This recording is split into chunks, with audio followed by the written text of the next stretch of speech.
பக்தர்கள் அனைவருக்கும் நமஸ்காரம். அடியேன் அனிதா கிருஷ்ணன், ஸ்ரீ கிருஷ்ணா வேத கல்வி நிறுவனம், காட்பாடி, வெள்ளூர்.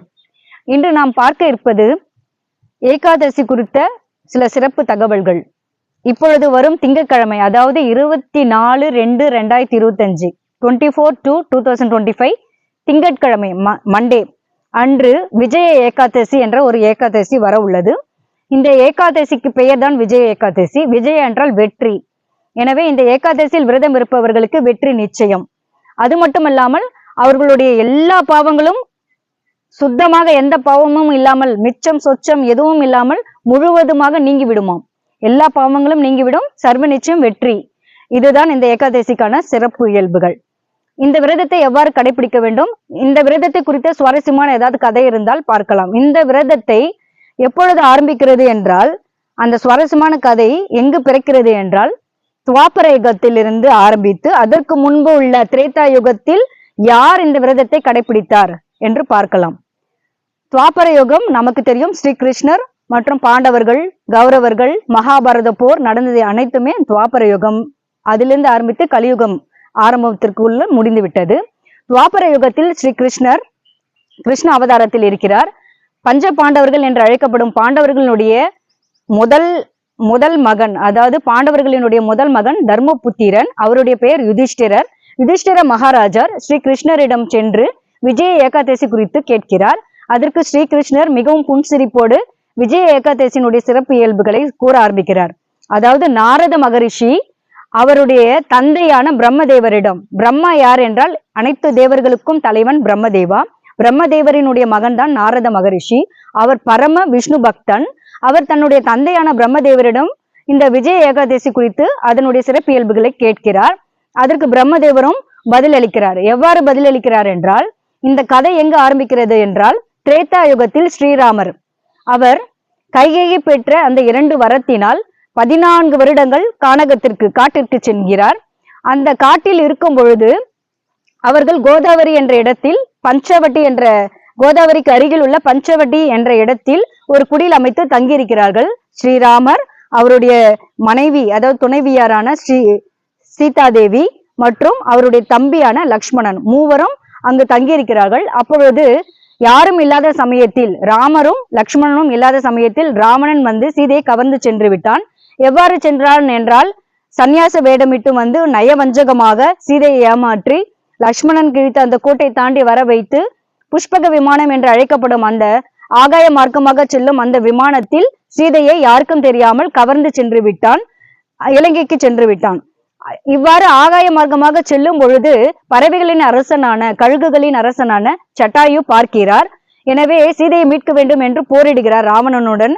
ஆனால் ராவணன் மிக பலசாலி என்பதால் என்ன செய்கிறான் என்றால், அவருடைய அந்த ஜட்டாயு பறவையினுடைய 2 இறக்கைகளையும் வெட்டி வீழ்த்தி விடுகிறான். அதனால் அவர் ஆகாயத்திலிருந்து வந்து பூமியில் விழுகிறார். இருந்தாலும் இந்த விஷயத்தை எப்படியாவது ஸ்ரீராமரிடம் தெரிவித்து விட வேண்டும், நம்முடைய உயிரை விடுவதற்கு முன்பு இந்த விஷயத்தை தெரிவித்து விட வேண்டும் என்று உயிரை கையில் பிடித்து கொண்டு காத்திருக்கிறார். ஸ்ரீராமரும் லக்ஷ்மணனும் வந்து குடிலில் சீதை இல்லாததை கண்டு எல்லா இடங்களிலும் தேடுகிறார்கள். மிகவும் துயரத்துடன் எல்லா இடத்திலும் தேடும் பொழுது அதிர்ஷ்டவசமாக அந்த பறவைகளின் அரசனான ஜட்டாயு விழுந்திருந்த இடத்திற்கு செல்கிறார்கள். அங்கு ஜட்டாயு ஸ்ரீராமரை பார்த்து ஆனந்தித்து நடந்த விஷயத்தை கூறுகிறார். இவ்வாறு ஆகாய மார்க்கமாக சீதையை ராவணன் தான் கடத்தி சென்றான், அவன் இலங்கையில் இருக்கிறான், நீங்கள் சென்று சீதையை மீட்டு வாருங்கள் என்று விஷயத்தை கூறிவிட்டு அந்த பரம்பொருளான ஸ்ரீராமரை நேரில் கண்டு அப்படியே தன் உயிரை விடுவதால் அப்படியே வைகுண்டத்திற்கு செல்கிறார், பரமபதம் சென்று விடுகிறார் ஜட்டாயு. ஸ்ரீராமரும் லக்ஷ்மணனும் கானகத்தில் சுக்ரீவன் யார் என்றால் அந்த வானர கூட்டங்களுக்கு அரசன், அதாவது குரங்குகளின் அரசன் சுக்ரீவனுக்கு முன்பு ஹனுமனுடன் நட்பு ஏற்பட்டு, அதன் மூலமாக சுக்ரீவனுடன் நட்பு ஏற்பட்டு, அந்த கதை நமக்கெல்லாம் தெரியும். ஒரு பெரும் படையை திரட்டி சீதையை மீட்பதற்காக அவர்கள் வந்து அந்த ஆந்திர பிரதேசம் எனப்படும் ஆந்திராவிலிருந்து, கோதாவரி நதிக்கரையிலிருந்து தமிழகத்திற்கு வருகிறார்கள். இதற்கு முன்பாகவே அவர்கள் என்ன செய்கிறார்கள் என்றால், ஹனுமனை தூதுவாக இலங்கைக்கு அனுப்புகிறார்கள். ஆனால் ராவணன் சீதையை விடவில்லை. எனவே போரிட்டு மட்டுமே நாம் வந்து சீதையை மீட்க முடியும் என்று ஒரு பெரும் படையை திரட்டுகிறார்கள். அந்த படை முழுவதுமாக குரங்குகள் இருக்கின்றன. அந்த குரங்குகளுக்கு தலைவனாக ஜாம்பவான் என்று அழைக்கப்படும் ஒரு கரடி உருவமுடைய அந்த மனிதர் இருக்கிறார். அவர்தான் தலைமை தாங்குகிறார்.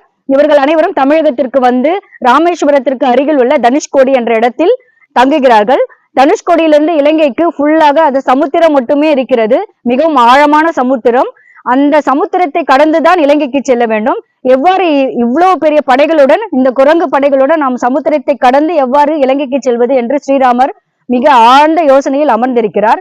அதனை கண்டு அவருடைய தம்பியான லக்ஷ்மணன், அண்ணா பரம்பொருளே, நீங்கள் கவலைப்படாதீர்கள், நீங்கள் துயரத்தில் இருப்பது எனக்கு புரிகிறது, எவ்வாறு இந்த சமுத்திரத்தை கடப்பது என்று.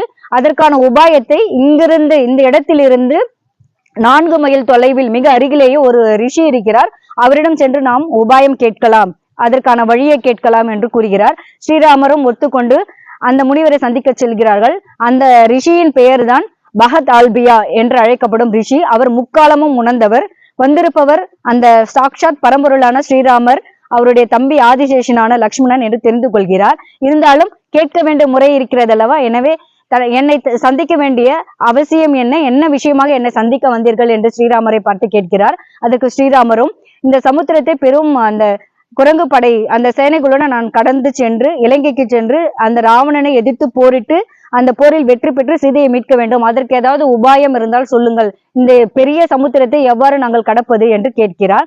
அதற்கு அந்த ரிஷியான பகதால்பியாவும் அதற்கு பதில் உரைக்கிறார். இப்பொழுது சில நாட்களிலேயே வரும் ஏகாதசி ஒன்று உள்ளது. அந்த ஏகாதசிக்கு பெயர் விஜய் ஏகாதசி. அந்த ஏகாதசியில் நீங்கள் விரதம் இருந்து அந்த விரத முறையை அனுஷ்டித்து நீங்கள் அந்த விரதத்தில் வைத்த அந்த கலசத்தை யாராவது ஒரு பிரம்மச்சாரிக்கு கொடுத்தால், தானமாக கொடுத்தால் நிச்சயமாக உங்களுக்கு வெற்றி நிச்சயம் என்று கூறுகிறார்.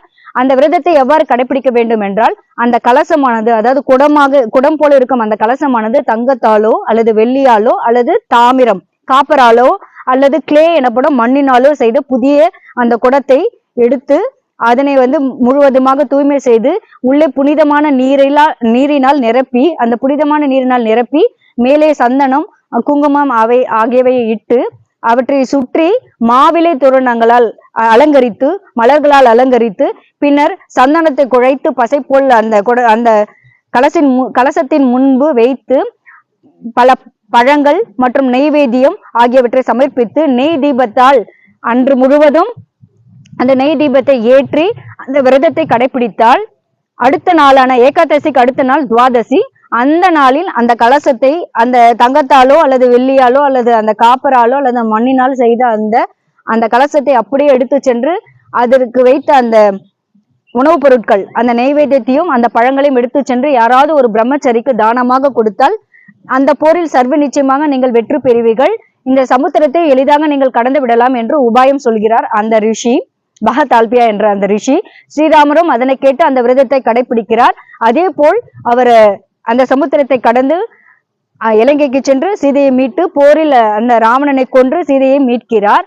இவ்வாறு வெற்றி நிச்சயமான அந்த ஏகாதசிக்கு பெயர் தான் விஜய் ஏகாதசி. நம்மை போன்ற அந்த சாமானியர்கள் இந்த விரதத்தை மேற்கொண்டால் எல்லா பாவங்களும் அறவே இல்லாமல் நீங்கிவிடும் மற்றும் வெற்றி நிச்சயம். எனவே நாமும் இந்த ஏகாதசி விரதத்தை கடைபிடிக்கலாம். நமஸ்காரம்.